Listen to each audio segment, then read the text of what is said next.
بسم اللہ الرحمن الرحیم۔ طلاق کے کاغذ، رونگٹے کڑے کر دینے والا سچا واقعہ۔ کل رات ایک ایسا واقعہ ہوا جس نے زندگی کے کئی پہلو کو چھو لیا۔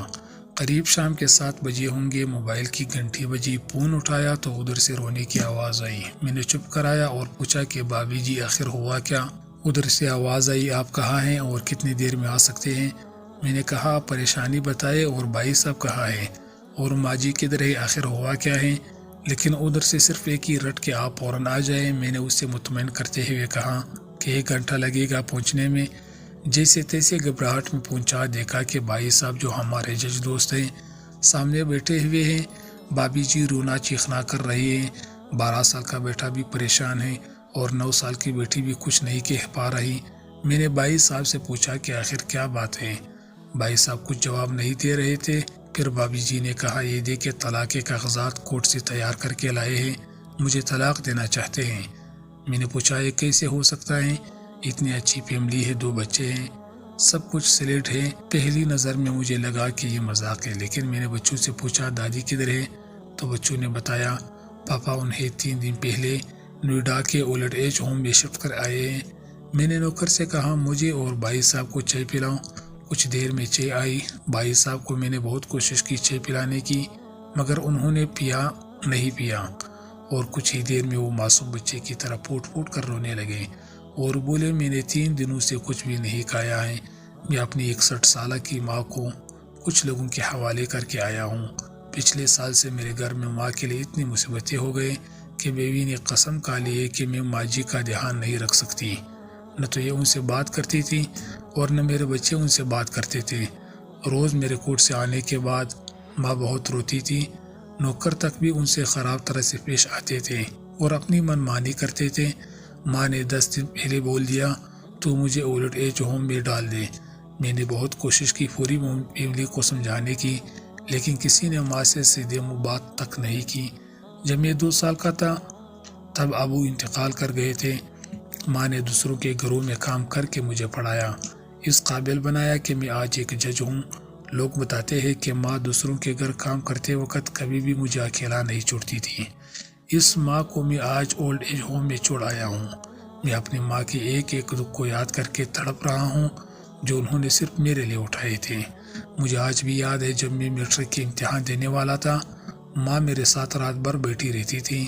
ایک بار جب میں اسکول سے گھر آیا تو ماں کو بہت زبردست بخار میں مبتلا پایا اور آج جسم گرم اور تڑپ رہا تھا۔ میں نے ماں سے کہا تجھے تیز بخار ہے؟ تب ماں ہنستے ہوئے بولی ابھی کھانا بنا کر کے آئی ہوں اس لیے گرم ہے۔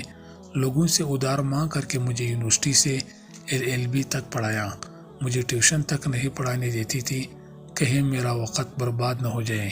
کہتے کہتے اور زیادہ زور سے رونے لگے اور کہنے لگے جب ایسی ماں کے ہم نہیں ہو سکے تو اپنے بیوی اور بچوں کے کیا ہوں گے؟ ہم جن کے جسم کے ٹکڑے ہیں، آج ہم ان کو ایسے لوگوں کے حوالے کر کے جو ان کی عادت، ان کی بیماری، ان کے بارے میں کچھ بھی نہیں جانتے ہیں۔ جب میں ایسی ماں کے لیے کچھ بھی نہیں کر سکتا تو میں کسی اور کے لیے بھلا کیا کر سکتا ہوں؟ آزادی اگر اتنی پیاری ہے اور ماں اتنی بوجھ ہے تو میں پوری آزادی دینا چاہتا ہوں۔ جب میں بغیر باپ کے پل گیا تو یہ بچے بھی پل جائیں گے، اسی لیے میں طلاق دینا چاہتا ہوں۔ ساری پراپرٹی میں ان لوگوں کے حوالے کر کے اس اولڈ ایج ہوم میں رہوں گا، وہاں کم سے کم ماں کے ساتھ رہ تو سکتا ہوں۔ اور اگر اتنا سب کچھ کرنے کے باوجود ماں اولڈ ایج ہوم میں رہنے کے لیے مجبور ہے تو ایک دن مجھے بھی آخر جانا ہی پڑے گا۔ ماں کے ساتھ رہتے رہتے عادت بھی ہو جائے گی، ماں کی طرح تکلیف تو نہیں ہوگی۔ جتنا بولتے اس سے بھی زیادہ رو رہے تھے۔ اسی درمیان رات کے 12:30 بجے ہو گئے۔ میں نے بابی جی اور بچوں کے چہروں کو دیکھا، اس کے چہرے پچھتاوے کی جذبات سے بھرے ہوئے تھے۔ میں نے ڈرائیور سے کہا ابھی ہم لوگ اولڈ ایج ہوم چلیں گے۔ بابی جی، بچے اور ہم سارے لوگ اولڈ ایج ہوم پہنچے۔ بہت زیادہ درخواست کرنے پر گیٹ کھلا۔ بھائی صاحب نے گیٹ کیپر کے پیر پکڑ لیے، بولے میری ماں ہے، میں اسے لینے آیا ہوں۔ چوکیدار نے پوچھا کیا کرتے ہو صاحب؟ بھائی صاحب نے کہا میں ایک جج ہوں۔ اس چوکیدار نے کہا جہاں سارے ثبوت سامنے ہیں تب تو اپنی ماں کے ساتھ انصاف نہیں کر پائے، اوروں کے ساتھ کیا انصاف کرتے رہو گے؟ صاحب اتنی کہہ کر ہم لوگوں کو وہ روک کر وہ اندر چلا گیا۔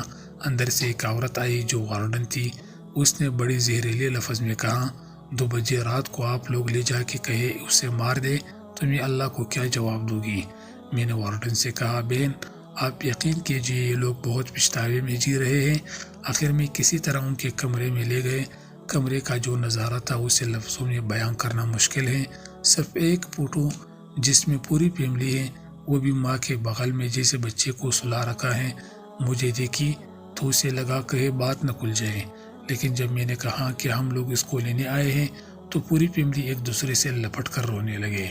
آس پاس کے کمروں میں اور بھی بزرگ تھے، سب لوگ جا کر باہر تک ہی آ گئے۔ ان کی بھی آنکھیں نم تھیں۔ کچھ وقت کے بعد چلنے کی تیاری ہوئی۔ پورے اولڈ ہوم کے لوگ باہر تک آئے۔ کسی طرح ہم لوگ اولڈ ایج ہوم کے لوگوں کو چھوڑ پائے۔ سب لوگ اس امید سے دیکھ رہے تھے شاید انہیں بھی کوئی لینے آئے۔ راستے بھر بچے اور بھابھی جی تو چپ چاپ رہے، مگر ماں اور بھائی صاحب پرانی باتیں یاد کر کے رو رہے تھے۔ گھر آتے آتے قریب 3:45 ہو گئے۔ بھابھی جی بھی اپنی خوشی کی چابی کہاں ہے یہ سمجھ گئی تھی۔ میں بھی چل دیا، لیکن راستے بھر وہ سارے باتیں اور نظارے آنکھوں میں گھومتے رہے۔ ماں صرف ماں ہے، اس کو مرنے سے پہلے نہ مارے۔ ماں ہماری طاقت ہے، اسے کمزور نہیں ہونے دے۔ اگر وہ کمزور ہو گئی تو ثقافت کی ریڑھ کمزور ہو جائے گی، اور بنا ریڑھ کا معاشرہ کیسا ہوتا ہے؟ یہ کسی سے چھپا ہوا نہیں ہے۔ اگر آپ کے آس پاس یا رشتہ دار میں اس طرح کا کوئی مسئلہ ہو تو انہیں یہ ضرور پڑھوا دیں اور اچھی طرح سمجھا دیں۔ کچھ بھی کرے لیکن ہمیں جنم دینے والی ماں کو بے گھر بے سہارا نہیں ہونے دیں۔